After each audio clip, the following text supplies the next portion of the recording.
सुनो, तुम्हारा मासूम सा चमकता चेहरा सूरज सी तपश लेकर नागिन से जुल्फे लहराते हुए मेरे ख्यालों की वादी के दरवाजे पर बार बार दस्तक देता है।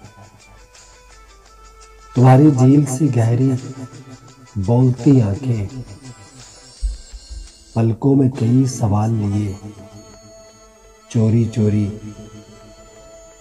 खामोशी से मुझे तकती हैं। मेरे बोलने की, कुछ कहने की उम्मीद सी बांधे बैठी है। हव्वा की बेटी,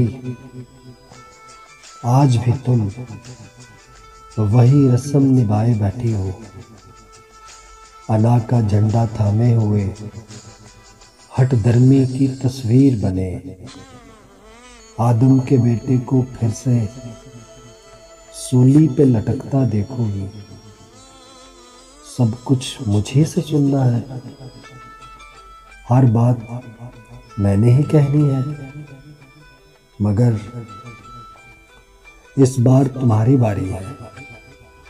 ये बुतना का तोड़ दो अब, मैं सब कुछ तुम पे छोड़ता हूँ।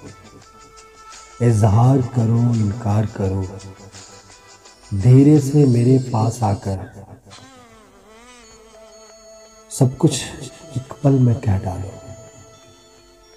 जो बात मैं तुमसे कह न सका, उस राज को अब तुम खोल ही दो।